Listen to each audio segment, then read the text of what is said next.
사랑하는 생명사랑교회 여러분, 지금 예배에 참여하시고 계신 전국의 성도 여러분, 지난 일주일 동안 평안하셨습니까? 오늘 예배에 참여하신 여러분 모두를 생명과 평화의 예수 그리스도의 이름으로 환영합니다. 오늘은 사순절 넷째 주일이자 우리 교단이 지키고 있는 청년주일입니다. 청년주일이라서 오늘 예배위원들은 전부 청년회가 담당합니다. 또 예배 시간에 청년들의 특송도 있습니다. 오늘날 청년들의 삶은 사실 참 녹록지 않습니다. 특별히 20대 또 취업을 해야 되는 우리 청년들의 삶이 무척 어렵습니다. 이제 우리 교회도 올해 12명의 학생들이 고등학교를 졸업하고 사회로 또 대학으로 진학을 했습니다. 그래서 청년부로 새롭게 꾸릴 생각인데요. 오늘도 아르바이트 현장에서 또는 학교의 일로 청년부들은 아직 모이지도 못했습니다.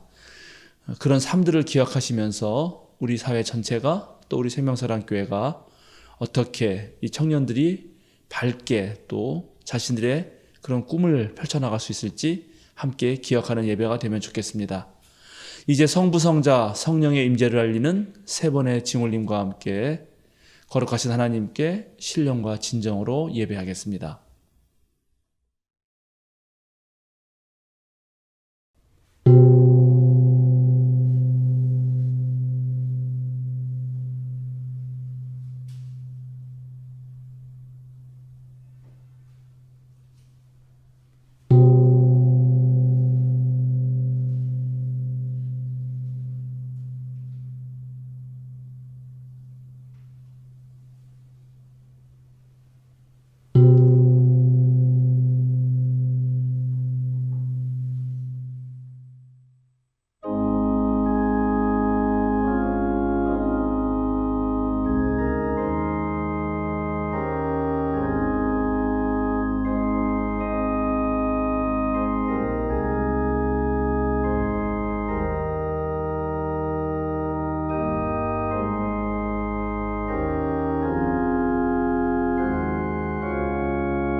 주님의 한결같은 사랑이 생명보다 더 소중하기에 내 입술로 주님께 영광을 돌립니다.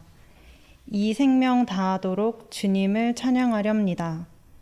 내가 손을 들어서 주님의 이름을 찬양하렵니다. 아멘.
여호와를 자기 하나님으로 삼은 나라 곧 하나님의 기업으로 선택된 백성은 복이 있도다. 여호와께서 하늘에서 구워보사 모든 인생을 살피시며 곧 그가 거하시는 곳에서 세상의 모든 거민들을 굽어 살피시는도다. 그는 그들 모두의 마음을 지으시며 그들이 하는 일을 구워 살피시는 이로다. 많은 군대로 구원 얻은 왕이 없으며 용사가 힘이 세어도 스스로 구원하지 못하는도다.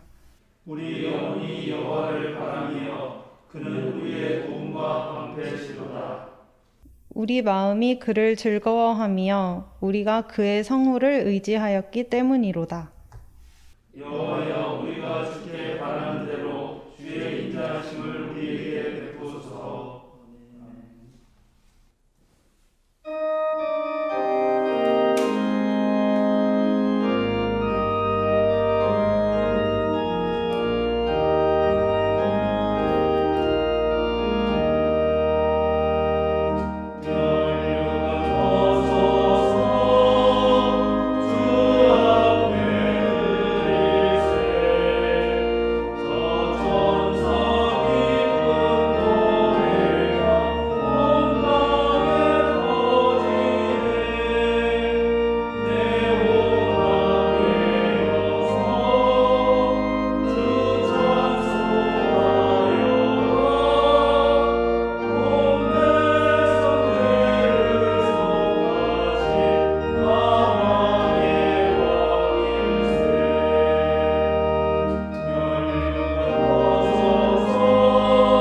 오늘 청년 주일을 맞아 권오혁 성도님께서 함께 기도해 주시겠습니다. 따스한 숨결로 우리를 보듬으시고 굳은 흙을 뚫고 일어설 봄의 용기를 주신 주님께 감사드립니다. 푸르러지라고 청이라 이름 지었으나 빛바랜 시대 속에 회색으로 물든 이 땅의 모든 청년을 기억하며 주님께 기도합니다. 불현듯 찾아온 차가운 시대에 앉아 기대보다 걱정이 앞서는 하루를 준비하고 두려움과 희망을 줄타기하며 이전에 경험하지 못한 두려움에 숨죽이고 있는 우리가 여기에 있습니다. 끊임없는 경쟁에 젊음을 도둑맞고 젊음이 올가미가 되어 상처와 불안을 강요받으며 영혼의 굶주림과 육신의 굶주림을 함께 겪는 우리가 여기에 있습니다. 주님, 우리의 상처를 보시고 가녀린 숨소리를 들어주시고 아픔을 알아주소서. 우리의 삶을 돌아봅니다. 삶의 고단함을 핑계 삼아 당신을 잊고 살아감을 고백합니다. 주님의 다스림을 기대하기보다 세상 시류의 편승에 살며 욕망과 좌절의 굴레를 벗지 못함을 고백합니다. 가장 약하고 아픈 이웃이 견디고 있는 세상이 우리가 겪고 있는 이 세태가 결국 우리도 함께 만든 것임을 고백합니다. 주님, 우리의 연약함을 당신의 사랑으로 품어주소서. 우리가 당신의 다스림 아래에 자유로운 영혼으로 살게 하시고 현실에 깊이 뿌리 내리되 하늘 시민이자 당신의 자녀임을 잊지 않게 하소서. 악이 우리 안에 머물 수 없게 하시고 불의 앞에 피하거나 숨지 않게 하소서. 아직 농익은 어른이지 못하더라도 그리스도께서 전해주신 따스함을 품은 한 사람으로 공허하고 차갑고 갈라진 이 세상에 한 줌의 온기가 되게 하소서. 주님, 우리는 다만 그런 세상이 오기를 기도해 봅니다. 우리가 마음껏 넘어질 수 있는, 푸른 젊음으로 마음껏 멍들 수 있는, 디딘 아픔이 강함이 될 수 있는 그런 세상이 오기를 기도합니다. 다름이 아름다움이 되며 깨끗한 삶이 조롱거리가 되지 않는, 삶의 터전이 자본과 권력의 선하기에 놓이지 않는 그런 세상이 오기를 기도합니다. 청년 예수께서 갈망했던 하나님 나라가 우리의 꿈이자 오늘이 되길 원합니다. 그 길에 우리 청년들이 서게 하소서. 예수 그리스도의 이름으로 기도합니다. 아멘.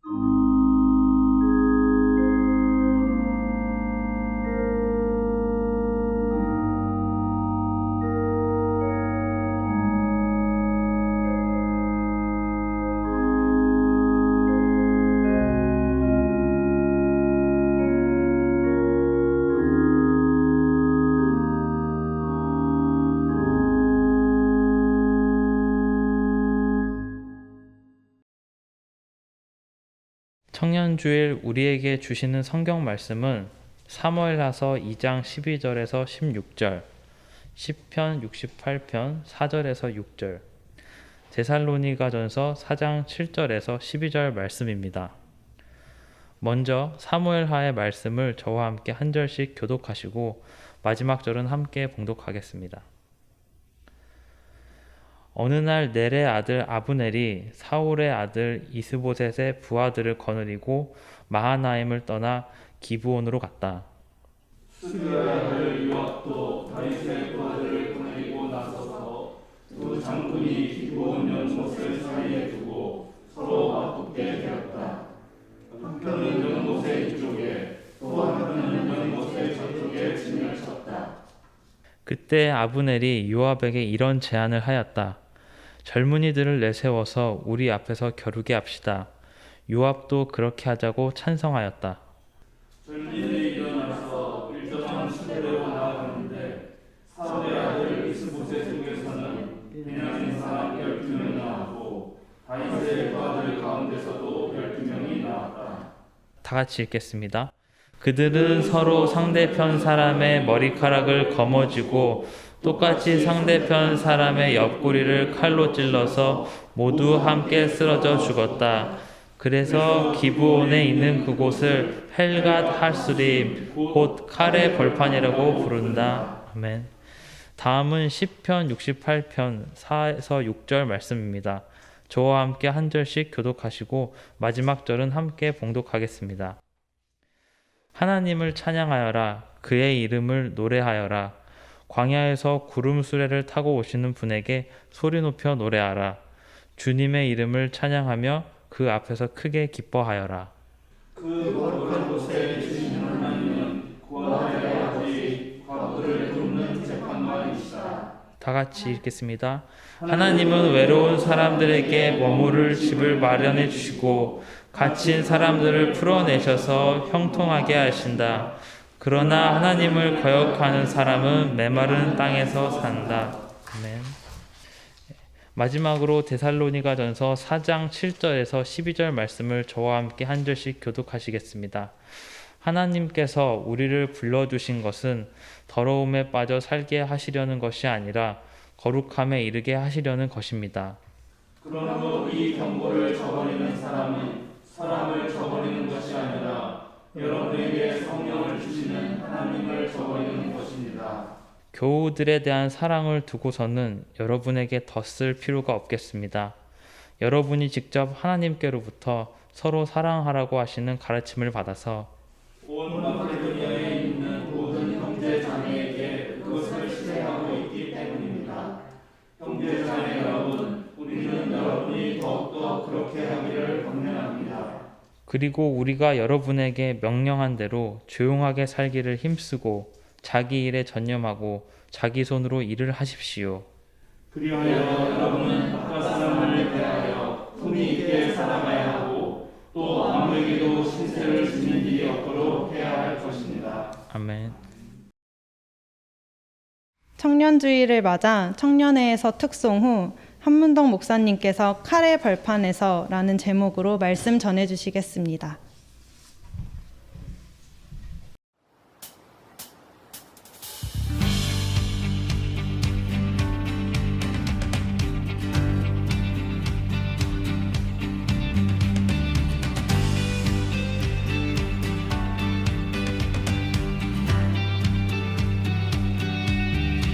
주의 선하심과 진실함을 담기 원해. 그의 빛으로 나갈 때 그 성품 닮아가네. 빛을 담아갈 때 주가 주신 자유함으로 옳은 대로 돌아와서 별같이 비추네. 빛으로 비추시네. 어둠이 드러나고 나를 숨은 어둠에서 벗어나게 하시네. 빛으로 일어서네. 어둠이 밝혀지고 빛 대신 우리 주와 그 생명길 가네.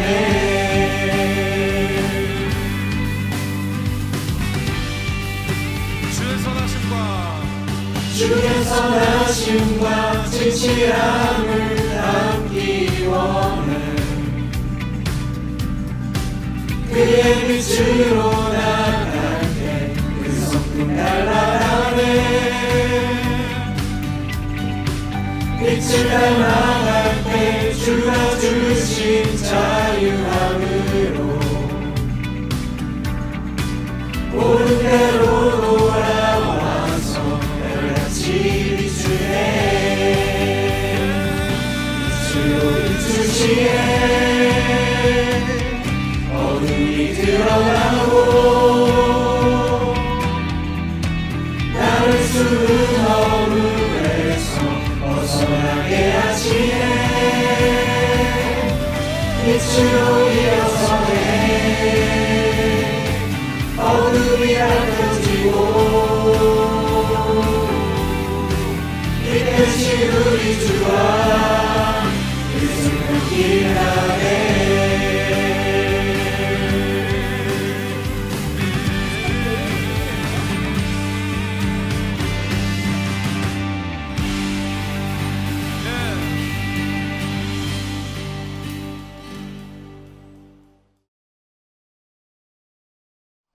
지난주 주일 오후 3시에 줌으로 기획관리부가 주관한 생사 썰전이라고 하는 그런 프로그램이 열렸습니다. 그래서 생사는 그 생명과 사랑의 앞글자를 딴 것입니다. 그 생사의 생명사랑에서 앞글자만 따면 생사고 뒷글자만 따면 명랑인데, 그래서 우리가 앞으로 하는 프로그램을 생사를 넣거나 명랑을 넣으면 좋을 것 같아요. 썰전은 그 진보와 보수 논객이 출연해가지고 사회적 어떤 중요한 이슈를 다루면서 각각 다른 각도에서 논쟁하는 그 JTBC의 프로그램이죠. 그래서 생사썰전은 생명사랑교회 교인들이 최근에 뜨거운 그런 사회적 이슈들을 그리스도인으로서 어떻게 바라봐야 할지, 또 그것을 통해서 이 사회에 대한 시각을 넓혀보려는 그런 대화 모임입니다. 매달 첫째 주일 오후에 열리고 또 다양한 주제를 다루게 될 것입니다. 지난주에는 청년 부부로부터 중년 또 장년에 이르기까지 한 15분 우리 교인들이 참여하셨고요. 주제는 돈과 주식이었습니다. 요즘 사회가 한참 주식 열풍이라고 하죠. 취업 포털 인크루트 설문조사에 따르면 그 응답자 중에 67%가 주식 경험이 있는데요. 그 중에 절반은 2020년에 새로 시작한 동학개미라고 불리는 그런 사람들이었습니다. 지난 1년 동안 개인 투자자들이 매수한 주식 금액 총액은 100조 원을 넘었고요. 1일 매수 금액 4조 5천억을 돌파하기도 했습니다. 가장 활발히 투자하고 있는 사람들은 30, 40대 사람들입니다. 이들의 투자 항목 비율을 보면 국내 주식이 70%, 해외 주식이 20%, 가상화폐가 약 9% 정도인데, 하루 평균 증시를 확인하는 횟수는 5.89회 된다고 합니다. 그러니까 6번은 주식시장 들어가서 이렇게 보는 거죠. 빚을 내서 투자한다 해서 빚투라고 하고, 또 영혼까지 끌어모아서 투자한다 해서 영끌이라는 말이 있는데 아직도 여전히 진행 중입니다. 저는 주식에 대해서는 아무것도 모르는 사람이지만 이런 사회적 반향을 보면서 또 우리 교인들은 어떤 대화가 오갈지 매우 궁금했습니다. 주식 투자 그 자체를 그리스도인으로서 어떻게 바라보면 좋을지, 지금 주식을 하고 있는 사람들은 왜 하고 있는지, 또 하지 않고 있는 사람들은 왜 안 하는지, 주식을 했던 그런 경험 속에서 느꼈던 것은 무엇인지, 또 실제로 주식을 한다면 어떻게 하는 것이 가장 잘 할 수 있는 것인지, 정말 다양한 대화가 오가면서 무척 즐거운 시간이었습니다. 저도 정말 많이 배웠습니다. 또 평신도 중심 교회에서 평신도들이 직접 만들어낸 프로그램이라서 더더욱 좋았던 것 같습니다. 그런데 제가 이 생사설전에 참여하면서 저는 한 가지를 크게 깨달았고, 그 깨달은 것 때문에 조금 깊이 고민하게 되었습니다. 제가 깨달은 것은 20대부터 30, 40대 젊은 사람들이 지금 주식을 하는 것은 매우 절박한 심정이라는 것입니다. 주식 투자를 하는 사람들이 이구동성으로 하는 말이 있습니다. 뭐냐 하면 돈을 벌 수 있는 건 주식밖에 없다, 그런 말입니다. 물론 노후 생활을 준비하면서 용돈이라도 좀 벌어보려고 그렇게 주식을 하는 그런 기존 세대들도 있지만, 젊은 세대들은 정말 다른 선택이 없다는 것입니다. 예금 이자는 너무 낮고요.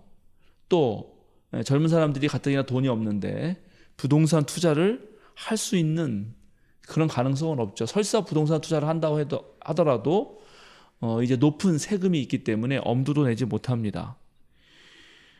그래서 자기가 지금 다니고 있는 직장에서 월급을 타서 그 돈을 가지고 삶을 꾸리면서 집을 장만해야 되는데, 집을 장만할 수 있는 길은 보이지 않는다는 거죠. 워렌 버핏처럼 정말 주식 투자만으로 세계적인 거부가 된 사람도 있지만 그것은 너무나 극소수에 불과하고, 또 실제로 주식을 하는 사람들은 뭐 대박을 바라면서 하는 게 아니라 그래도 예금하는 것보다는, 또 적금하는 것보다는 조금이라도 수익률이 나니까 그저 한번 해보는 정도였던 것입니다. 정말 이 돈과 주식이라는 주제를 가지고 얘기하면서 정말 벌써 저도 나이가 50대가 돼가니까 20대, 30대 청년들의 삶이 무척 힘들구나 하는 것을 다시 한번 느끼게 되었습니다. 그런데 이어서 제가 더 고민에 빠지게 된 거는, 청년들이 절박하기 때문에 주식을 하게 되잖아요. 그러면은 주식을 할 때 이제 주식을 확인해야 되는데, 아까 평균적으로 한 하루에 6번씩 본다고 하는데, 그때 시시각각 오르고 내리는 주가를 보면서 우리 청년들이 마음을 잘 조절할 수 있을까 하는 그런 생각이 들었습니다. 주식 투자 전문가들에 따르면은 이 주식 투자를 하면서 자신의 수익률을 계속 지키려고 하면은 이게 상당한 시간과 노력이 필요하다고 합니다. 내가 투자하려고 하는 회사에 대해서도 좀 잘 알아야 되고, 그 다음에 국내외 그런 경제의 흐름, 세계 경제의 흐름도 알아야 되고, 또 주식 시장에 대해서도 알아야 하기 때문이죠.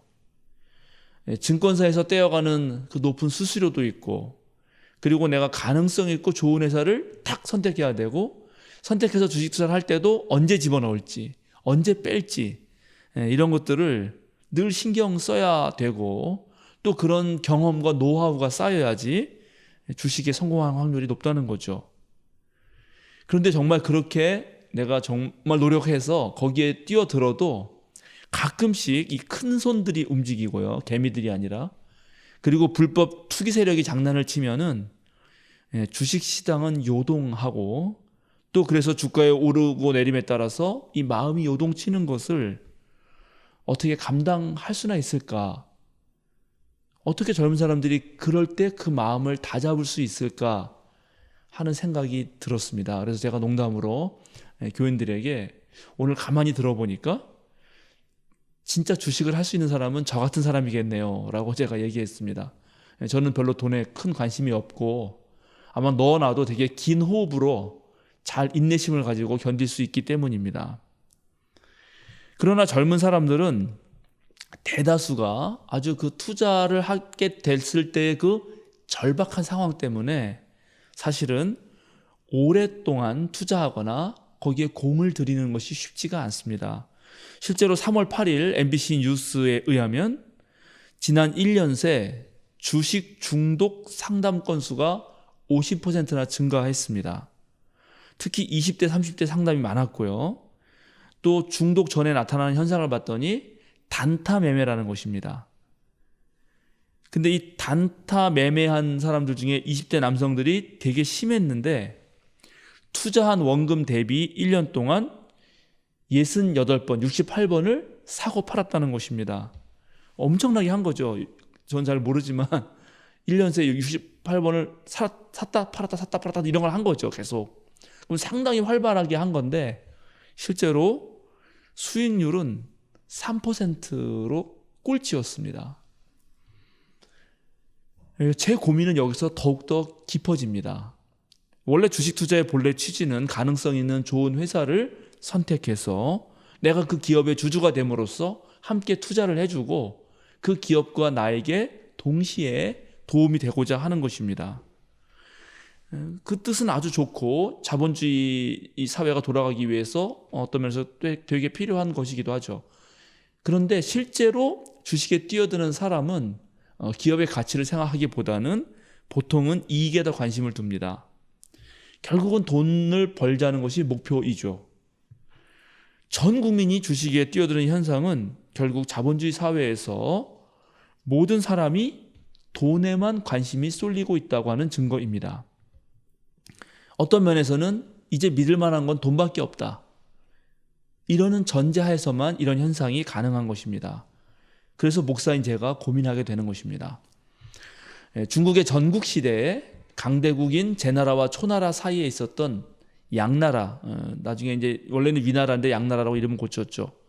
그 양나라에서 그 나라의 부흥을 도모했던 해왕이 맹자를 선생으로 초대합니다. 그리고 맹자에게 당신이 우리나라에 와서 우리를 도와줬을 때 우리나라에 어떤 이익이 있겠는가를 묻습니다. 그런데 그렇게 묻는 해왕에게 맹자는 다짜고짜 이렇게 대답합니다. 임금님은 하필이면 이익을 말씀하십니까? 오직 사랑과 정의를 말씀하셔야죠. 그러면서 설명을 해나가는데 윗사람이 이익을 밝히면 당연히 아랫사람도 이익을 밝혀서 그렇게 꼬리에 꼬리를 물고 전부가 이익을 밝히면은 이 사회는 경쟁하는 이전 투구의 세상이 되고 결국 아랫사람이 이익 때문에 윗사람을 배신하는 일들이 비일비재할 텐데 그때 당신의 자리도 결국은 위험하게 됩니다. 그렇게 말을 하는 것입니다. 그런데 어떤 면에서 보면은 오늘날 자본주의 사회가 바로 맹자가 그렇게 걱정했던 오로지 이익만 추구하는 사회가 된 것은 아닌지 고민이 든 것입니다. 제가 젊은 세대가 주식 투자에 뛰어드는 것을 이해 못하는 것은 아니지만 근데 그런 첫 걸음이 혹시나 그 이익에만 골몰하는 그런 사람이 되지는 않을까 하는 그런 노파심 같은 것들이 있었던 것입니다. 사람은 누구나 타고나는 재능이 있습니다. 사실 저는 모든 사람은 천재로 태어난다고 생각하는 사람인데요. 그리고 살다 보면 하고 싶은 일이 있습니다.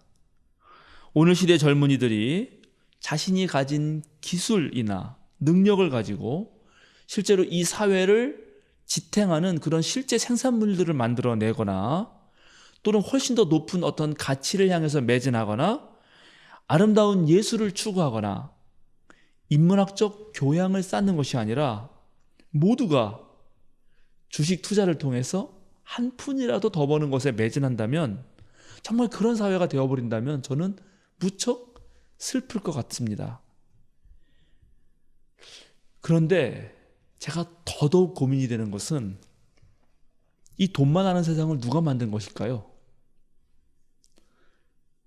식민지로 나라를 잃고 전쟁으로 폐허가 된 사회에서 돈이 너무너무 없어가지고 정말 한을 품었던 지난 세대의 어른들, 그리고 이제 한국 사회가 좀 더 이렇게 발전하고 경제 성장을 이루자 그 돈을 가지고 사회적 지위를 얻고 누릴 수 있었던 지금의 기존 세대들, 바로 이분들이 이런 사회를 만든 것입니다. 오늘 우리가 읽은 사무엘하의 말씀은 사울과 그의 아들이 죽고 나서 이제 다윗이 왕권을 잡았을 때 이야기입니다. 사울 정권에서 다윗 정권으로 넘어가니까 이 사회는 혼란스럽고 또 사울을 따르던 무리와 다윗을 중심으로 하는 새로운 권력 사이에서 전쟁이 벌어집니다. 사울의 사촌이자 군 사령관이었던 아브넬은 사울의 또 다른 아들 이스보셋을 왕으로 삼아서 이제 북이스라엘 지역을 다스리게 하였는데 이것이 빌미가 되어서 결국 전쟁으로 이어집니다. 다윗의 조카이자 또 다윗 군대의 장관이었던 요압이 이끄는 그런 다윗의 군대와 또 사울의 아들 이스보셋의 군대는 이제 기브온이라는 곳에서 서로 맞붙게 됩니다. 그런데 오늘 이 성경이 말하는 장면을 보니까 이 양쪽 장군들은 함께 전쟁에 다 같이 맞붙었을 때 피해를 줄인다는 명목으로 각 진영에서 12명의 젊은이들을 뽑아 대신 싸우게 합니다. 근데 결과가 어떻게 됐나요? 뽑혀 나온 이들은 죽기 살기로 싸웠고 결국은 모두 24명 전사하고 맙니다. 승패의 결론도 나지 않고 싸움은 더 커지고 전쟁은 계속됩니다. 읽진 않았지만 이후에 그렇게 됩니다. 저는 이 오늘 본문을 읽으면서 우리 사회가 이렇게 젊은이들을 사지로 내모는 것은 아닌가 하는 생각이 들었습니다. 실제로 전쟁의 피해를 줄이겠다는 마음을 먹었다면 요압과 아브넬이 싸우면 되잖아요. 딱 둘이 멋있게 나와서 둘이 승패를 겨루고 그것을 가지고 한쪽이 이긴 것으로 또는 한쪽이 패배한 것으로 하면 되는데 이들은 젊은이들을 내세우고 자신들은 뒤로 쏙 빠집니다. 결국 전쟁은 자신들이 일으켜놓고 애꿎은 젊은이들의 목숨만 잃게 되는 것입니다. 권력을 향한 투쟁, 그리고 비교와 경쟁 속에서 남보다 우위에 서려는 세상은 오늘날 칼의 벌판이라고 이렇게 성경이 말한 것처럼 모두가 불행한 사회를 만들고 맙니다. 우리 사회가 좀 더 건강해지고 젊은이들이 활약해서 정말 자신들의 꿈을 펼쳐가기 위해서는 이 사회에서 그런 오늘 이 기부원에서 벌어졌던 이런 일들이 일어나지 않게 해야 하는 것입니다. 젊은이들을 살벌한 경쟁에 내모는 것이 아니라 그들을 보호해야 되고, 그들이 이 사회를 위해서 공헌하고자 할 때 정말 그들의 모험과 도전을 기존의 세대들이 받아 주어야 하는 것입니다. 새로운 것을 창작해내고 벤처 산업에 도전해보고 또 자신들의 그 아기자기한 삶들을 꾸려 나갈 수 있도록 기존의 세대들이 양보할 필요가 있다는 것입니다. 사회의 첫 발을 내디뎠기 때문에 무척 미숙할 것입니다. 그러나 그런 미숙함 속에서도 한 걸음 한 걸음 적응하면서 또 그렇게 배운 지식과 정보를 가지고 활약할 수 있도록 기존 세대들이 하나의 디딤돌이 되어 주어야 한다는 것입니다. 오늘 시편의 저자는 야훼 하나님이 고아들의 아버지, 과부들을 돕는 재판관이다 이렇게 말합니다. 야훼 하나님은 외로운 이들에게 머무를 집을 마련해 주시고 갇힌 사람들을 풀어내셔서 형통하게 하시는 분이다 이렇게 고백하고 있습니다. 정말 하나님이 이런 분이라면, 하나님이 더 약하고 더 힘든 사람에게 마음을 쓰시는 분이라면 우리 또한 오늘날 가장 약한 사람들, 그중이 바로 20대 청년인데 취업 전선에서 몇십 개씩 자기소개를 쓰고도 매번 떨어져야 하는 그런 친구들에게 관심을 가져야 되고, 바로 그들이 주눅들지 않고 자신의 꿈을 펼쳐가도록 우리 사회가 보장해 주어야 하는 것입니다. 올해 우리 교회는 12명이 넘는 고등학생들이 졸업했습니다. 이 청년들은 이제 준사회인이 되어서 학교로 또는 사회로 나아갑니다. 중고등학교 시절까지 부모님과 선생님의 돌봄 아래 있다가 이제 스스로 판단하고 선택하고 삶을 꾸려가는 첫 걸음을 떼었습니다. 그리고 지금 한참 연습하는 중입니다. 이 살벌한 사회에서 적응해가는 그 과정에서 정말 우리 어른들이 든든한 지원자와 후원자가 되어야 합니다. 우리 교회는 작은 교회지만 올해부터 고등학교를 졸업하고 만 29세 이전의 청년들에게 장학금을 지급합니다. 대여장학금과 근로장학금이 있는데요. 우리 교회에 1년 이상 출석한 청년들과 또 1년 이상 출석한 교인들의 자녀는 누구나 신청할 수 있습니다. 대학에 진학한 이들도 신청할 수 있고 사회로 진출한 이들도 신청할 수 있습니다. 근로장학금은 우리 교역자들을 좀 도와서 편집, 촬영 또는 그 밖의 일들을 좀 하면서 함께 받을 수 있는 장학금이고, 또 대여장학금은 무이자로 교회에서 빌려갔다가 대학 다 졸업하고 나서 취직했을 때 자기가 계획을 세워서 평생을 갚아도 좋고, 어쨌든 이제 후배들의 장학금을 위해서 다시 되돌려 갚는 형식입니다. 처음 시작이고 우리 교회가 별로 예산을 모아놓지 못했기 때문에 올해는 신청하는 사람에게 50만 원씩 지급합니다.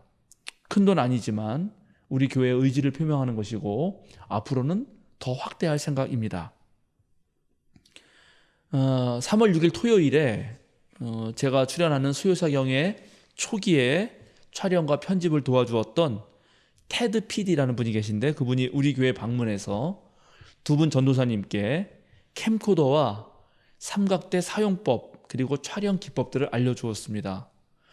한 2시간 정도 매우 짧은 시간 동안 이것저것 들었는데 정말로 큰 도움이 되었습니다. 사실은 우리가 조명조차도 잘못 사용하고 있었더라고요. 정말 전문가의 말 한마디는 우리가 혼자 막 무슨 유튜브 찾아가지고 혼자 공부하는 그런 것보다 수십 배의 효과가 있다는 것을 다시 한번 느꼈습니다. 혼자 했을 때 드는 엄청난 시간과 노력을 상당히 줄일 수 있었죠. 저는 우리 청년들, 우리 젊은이들이 각자가 좋아하는 분야의 그런 전문가가 되면 좋겠다고 생각합니다. 또 그런 전문가가 되도록 많은 전문가들이 옆에서 도와주면 좋겠다고 생각하고 있습니다. 사실 우리 부교역자들도 젊은이들인데 그래서 이들이 앞으로 목회한다든지 또는 이런 미디어 선교 사역을 할 때도 우리 교회는 적극적으로 지금 지원하고 도와주고 있는 것이죠. 그런데 촬영에 대해서 제가 이 테드 PD한테 얘기를 들으면서 아주 재밌는 말 하나를 들었습니다. 이 촬영 감독들이 하는 말인데요. 촬영할 때 카메라, 즉 캠코더는 그냥 찍기만 하고 사실 일은 삼각대가 다 한다는 것입니다. 그런 말이 있다는 거예요. 우린 그렇지 않을 것 같잖아요. 신기하죠? 알고 봤더니 삼각대를 어떻게 놓느냐, 삼각대가 어떻게 받쳐주냐에 따라서 촬영의 그 구도라든가 화면이 잘 나오고 안 나오고가 다 결정된다는 거예요. 좀 재밌었습니다.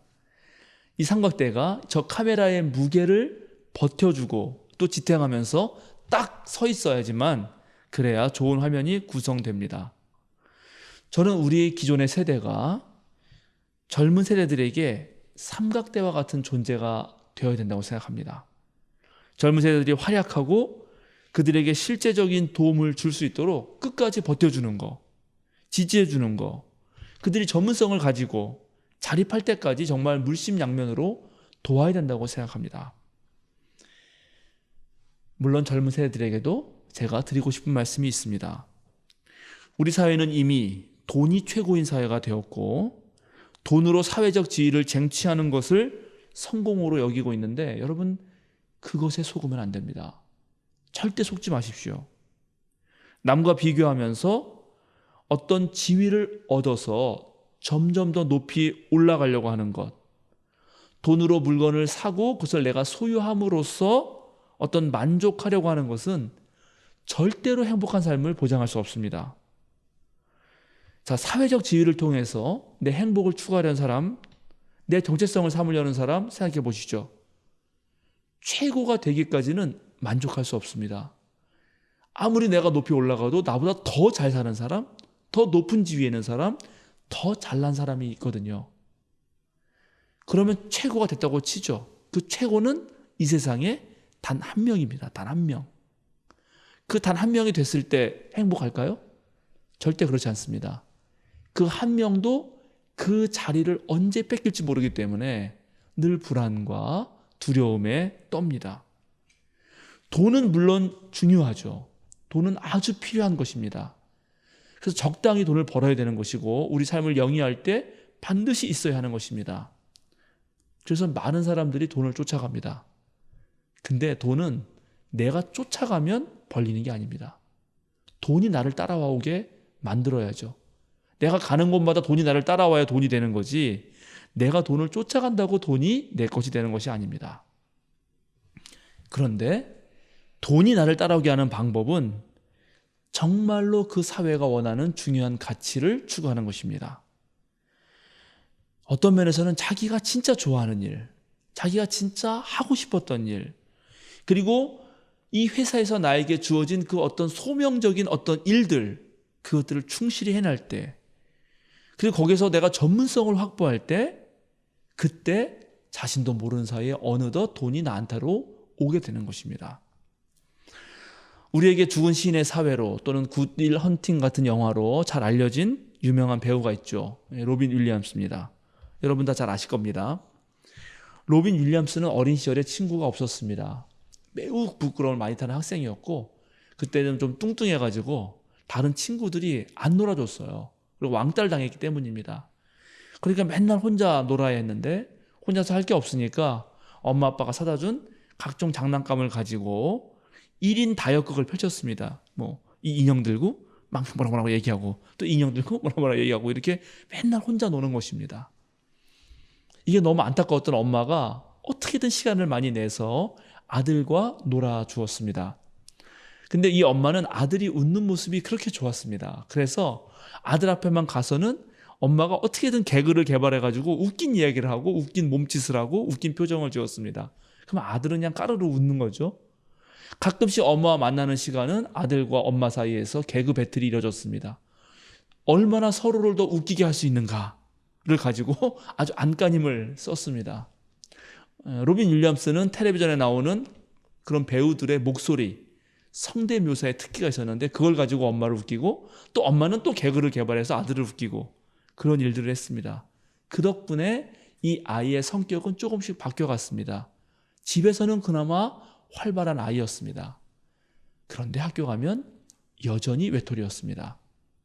중학교 때까지도 계속 혼자 지내야 했습니다.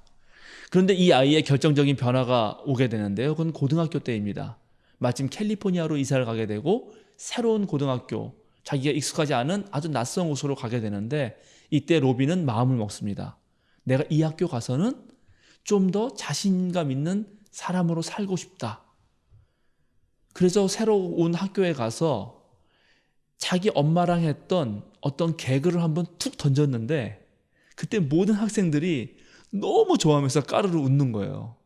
그러니까 여기에 얘가 자신감을 얻어가지고 이제 애들 만날 때마다 그런 웃긴 얘기를 하는 겁니다. 맨날 엄마랑 하던 거니까요. 편하죠? 그래서 일약 그 학교에서 스타가 되고 거기에 자신감을 얻어서 레슬링부에도 가고 그 다음에 미식축구팀에도 들어갑니다. 그리고 나중에는 전교 회장이 돼요. 그래도 역시 고등학교 생활이 뭐 그렇게 잘났던 건 아닙니다. 졸업할 때 학생들하고 투표를 했는데 두 가지로 우리 이 로빈이 뽑혔거든요. 하나는 가장 성공하지 못할 학생 1등, 그리고 가장 웃긴 아이 1등. 그래도 공부는 제법 했는지 모르지만 같은 지역 대학의 정치외교학과에 입학합니다. 근데 그것은 완전 꽝이었습니다. 자기랑 전혀 맞지도 않고, 그리고 그 학교는 남자들만 다니는 남대였습니다. 남대. 가뜩이나 그 20대 청년이 연애하고 싶은데 남대를 갔으니까, 그리고 정치외교학 딱딱한 걸 공부하니까는 풀이 죽어 있었죠. 그런데 마침 그 학교에 연극부가 있는데 연극부 동아리는 여성들과 함께 무엇을 할 수 있는 자유가 주어졌습니다. 그래서 연애를 해야겠다 마음 먹고 얘가 연극부에 들어갑니다. 그런데 연극부에 들어가서 이제 두각을 나타내죠. 왜? 어릴 때 그 장난감을 가지고 놀면서 1인 다역극을 펼쳤잖아요.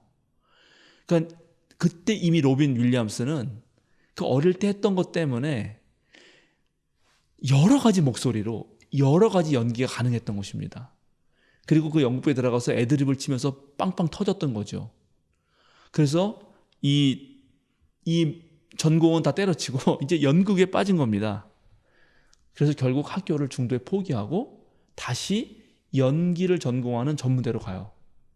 3년 연기 생활을 했는데, 연기를 전공했는데 그 대학의 교수가 이 로빈을 알아보고 넌 여기에 있을 애가 아닌 것 같다 하고 추천서를 받아서 세계에서 가장 그 유명하다고 하는 하여튼 예술 전공 대학으로서는 제일 인기가 있는 줄리어드 스쿨에 전액 장학금을 타고 입학하게 됩니다. 그리고 이어서 그냥 연극계에서 활약하다가 방송국에서 우연히 나와서 이제 외계인 연극을 하는 사람 오디션을 보는데 곧 잠깐 나왔다가 로빈 윌리엄스가 발탁되고, 그래서 걔를 발탁해서 뭐 어디 한 장면 썼는데 이 워낙 애드립이 강했거든요. 로빈은 애드립을 쳤는데 애드립을 치는 족족 되는 거예요. 빵빵 터지는 거예요. 근데 걔는 한 번 나오고 죽는 거였거든요. 그래서 죽였어 정말. 그랬더니 막 난리가 난 거예요. 전국 이 시청자들이 죽이지 말라고 막 전화하고 막 편지 쓰고 해가지고 다시 죽이는 것이 꿈이었다 그러면서 살려요. 그리고 나중에는 아예 걔가 조연이었는데 걔를 주인공으로 만듭니다. 제가 이 로빈 얘기를 길게 했는데요. 왜 우리나라 청소년들이 그 꿈 같은 시절에, 그 좋은 시절에 자기가 신나고 좋아하는 일을 못할까? 정말 그거를 어떻게 할 수 있는 사회를 만들 수 있을까? 저는 우리 사회 전체가 나서야 한다고 생각합니다. 정말 아이들이 좋아하는 걸 할 수 있도록 하는 사회 말이죠. 오늘 바울 사도는 데살로니가 교인들에게 편지를 쓰면서 더러움에 빠져 살지 말고 거룩한 삶을 살라고 조언합니다. 거룩한 영을 주시는 하나님이 우리를 부른 것이 바로 거룩함에 이르게 하려고 하기 때문이라는 거죠. 데살로니가라고 하는 도시는 로마의 총독부가 자리 잡고 있었고 또 항구 도시였기 때문에 수많은 상인들이 오가면서 매우 많은 지역의 사람들이 그곳에 머물렀습니다. 그래서 이 도시 사람들은 늘 다양한 사회 문화적 영향 속에 있었습니다. 그리고 그리스 문화와 로마 문화가 혼재하여 있었고 매우 다른 다양한 신들을 섬겼고 심지어 집단 선교까지도 하면서 그런 광란의 밤을 보내는 일들도 잦았습니다. 그러니까 데살로니가는 매우 혼란한 장소였다는 것입니다. 매우 번화했던 곳이죠. 그래서 바울이 거기 있는 교인들이 혹시 거기에 물들까 봐 거룩하라고 말합니다. 너희들이 지금까지 서로 사랑하면서 또 마케도니아 지역에서 너희들의 사랑을 보여준 건 참 잘했고 앞으로도 그렇게 살아라. 그러면서 몇 가지 더 덧붙이는데 그런데 좀 조용하게 지내고 품위를 지니고 자기 일에 전념하고 스스로 일해내면서 살아내라고 말하고 있습니다. 왜냐하면 남들에게 기대다 보면 당연히 그런 혼잡한 문화에 물들 수 있기 때문이죠. 사랑하는 생명사랑교회 여러분, 그리고 청년 여러분, 오늘날의 세상은 어떤 면에서 이 데살로니가처럼 정말 정신을 차리기 힘들 정도로 복잡하고 다양하고 혼란스러운 것 같습니다. 정말 칼날이 난무하는 그런 벌판인 듯 그런 느낌으로 느껴집니다. 그래서 정말 정신을 차리지 못하면 눈 뜨고 코 베어 간다는 말이 정말 사실처럼 느껴지죠. 근데 그렇다고 또 동일한 방식으로 칼을 들고 서로 치고받고 싸우면 결국 모두가 멸망할 것입니다. 이제 우리 모두는 칼의 벌판에서 벗어나서 그리스도인으로서 가져야 할 어떤 품위를 지녀야 합니다. 번잡한 도시에 비록 살지만 조용히 나 홀로 뭔가 누릴 수 있는 그 시간을 누릴 줄 아는 사람, 또 내가 마땅히 해야 할 일을 해보는 것, 또 내가 할 수 있는 일을 하는 것, 진짜 내가 하고 싶은 일이 무엇인지 생각도 해보고 또 그것을 어떻게 내가 도전을 해볼 수 있는지, 그걸 하기 위해서 때때로 포기해야 하는 것은 무엇인지, 우리 삶에서 이 짧은 인생 동안 진정으로 내가 추구할 가치는 무엇인지 생각해 보기를 여러분에게 권합니다. 아마 여러분이 진정으로 자기가 하고 싶은 일을 찾는다면 여러분은 그때부터 남에게 신세를 지는 일은 없을지도 모릅니다. 여러분 모두가 정말 자기 일을 찾을 때 오히려 그 일을 통해서 많은 사람들에게 도움을 주고 희망을 줄 것이라 생각합니다. 저와 여러분이 이 세상 풍조에 휩쓸려서 씩씩대면서 사는 것이 아니라 정말 주님의 말씀으로 씩씩하게 살아가길 주님의 이름으로 축원합니다. 함께 기도하겠습니다. 거룩하신 하나님, 오늘 우리는 청년주일로 예배를 드립니다. 이 땅의 젊은이들이 더 활기차게 자신의 삶을 지켜내길, 큰 꿈, 고매한 이상을 품을 수 있기를 바라며 두 손을 모읍니다. 우리 모두가 청년들에게 버팀목이 되어주고 우리 모두가 청년들의 후원자가 되어 대대로 주님의 뜻을 이루게 하여 주소서. 세상은 칼의 벌판처럼 느껴지고 그래서 경쟁하고 싸우라고 종용하지만 모두가 멸망하는 어리석은 길을 가지 않도록 우리들에게 지혜를 주소서. 사랑과 정의를 동반한 힘을 주시고 주님께서 이끄시는 길로 나아갈 수 있는 용기도 허락해 주소서. 거룩함에 이르게 하시려고 우리를 불러주신 주님, 더 담대하게 주님의 뜻을 추구하는 우리가 되게 하여 주소서. 우리 주님 예수 그리스도의 이름으로 기도드립니다. 아멘.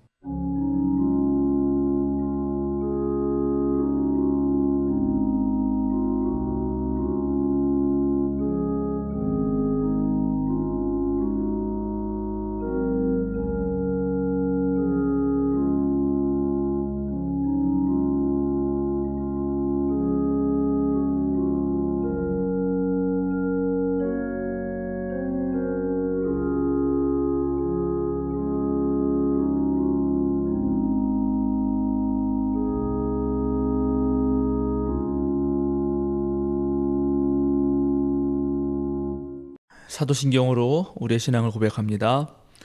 나는 전능하신 아버지 하나님, 천지의 창조주를 믿습니다. 나는 그의 유일하신 아들 우리 주 예수 그리스도를 믿습니다. 그는 성령으로 있게 되어 동정녀 마리아에게서 나시고 본디오 빌라도에게 고난을 받아 십자가에 못 박혀 죽으시고 장사된 뒤 사흘 만에 죽은 자 가운데서 다시 살아나셨으며 하늘에 오르시어 전능하신 아버지 하나님 우편에 앉아 계시다가 거기로부터 살아있는 자와 죽은 자를 심판하러 오십니다. 나는 성령을 믿으며 거룩한 공교회와 성도의 교제와 죄를 용서받는 것과 몸의 부활과 영생을 믿습니다. 아멘. 우리 함께 찬송 574장 하시겠습니다.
사랑하는 생명사랑교회 여러분, 전국의 성도 여러분, 그리고 청년 여러분, 어깨를 쭉 펴고 똑바로 서십시오.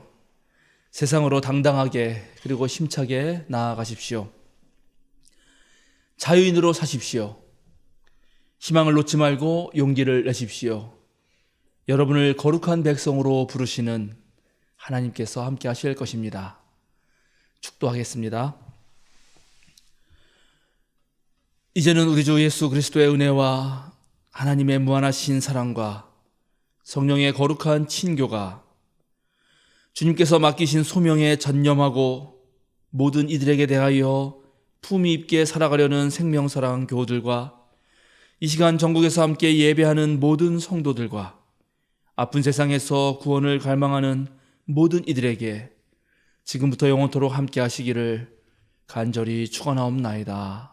아멘.